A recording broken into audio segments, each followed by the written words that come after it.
Olá, amigos! Estabelecer quem é o pai e quem é a mãe de uma criança dentro do direito nem sempre é uma tarefa fácil, pois nós temos alguns critérios que permitem nos chegar a uma conclusão. Li certa feita num texto do professor Gustavo Tepedino a expressão tríplice paternidade e isso me marcou. Porque de um lado nós podemos ter um pai e uma mãe registrado em nossos documentos, a chamada paternidade registral.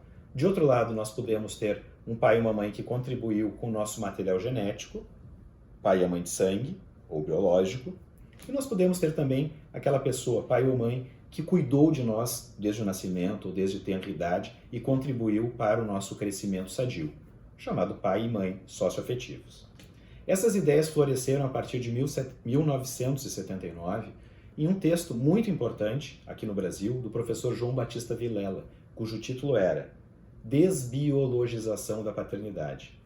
E recentemente, sob a perspectiva da história do direito, os tribunais brasileiros reconheceram que uma criança pode ter mais de um pai ou mais de uma mãe, desde que isto lhe traga benefícios. Esta é a chamada tese da multiparentalidade, número 622, admitida pelo Supremo. Pois bem, então, a criança tem direito a uma família, a criança tem direito a ser educada, a criança tem direito a ser protegida, e de regra, ninguém melhor que a sua própria família para desempenhar esse papel. O problema é que muitas ações de investigação de paternidade, especialmente aquelas que foram julgadas há alguns anos, há algumas décadas, acabaram por concluir pela incerteza quanto ao estabelecimento de um pai, de uma mãe, no caso é da paternidade do pai, daquela criança por falta de provas. Porque, por exemplo, o exame de DNA, que foi mais aproveitado no direito brasileiro na década de 90, não estava acessível, ou porque, embora acessível, o custo para sua realização era muito alto e muitas pessoas no Brasil não podiam arcar com estas despesas. E as ações, por decorrência, foram julgadas improcedentes. Aí surgiu uma questão jurídica importante. A questão de se autorizar ou não que uma criança, talvez agora adulta, promovesse uma segunda ação contra aquele mesmo suposto pai. Selecionei uma citação do professor Paulo Otero, de Portugal, que analisa a relação entre justiça e segurança. O sistema justo precisa ser seguro, o sistema seguro também precisa ser justo, sob pena das pessoas não acreditarem no próprio direito, o que é muito triste.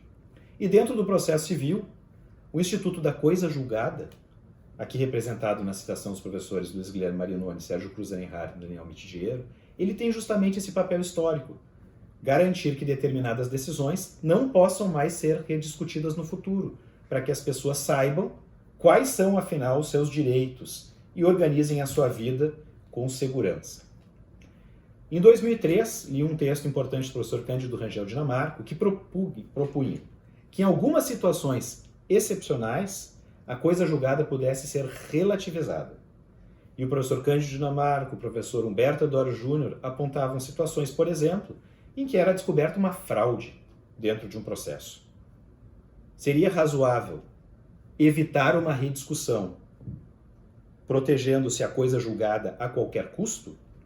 Esses dois autores responderam que não. E logo esse debate ingressou no direito de família.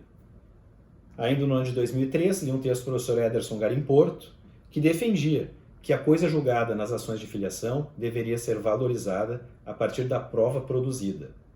Algo como alguns doutrinadores chamam secundum eventum litis. Isto é, se a prova era efetivamente robusta para se estabelecer com alguma margem de segurança uma relação de filiação, aquela sentença era válida e não poderia ser desconstituída. Agora, se por falta de recursos das pessoas, se por impossibilidade de se realizar um exame genético, a ação tivesse sido julgada improcedente por falta de provas, seria razoável então abrir um segundo processo para se garantir o estabelecimento da filiação daquela criança para o seu bem.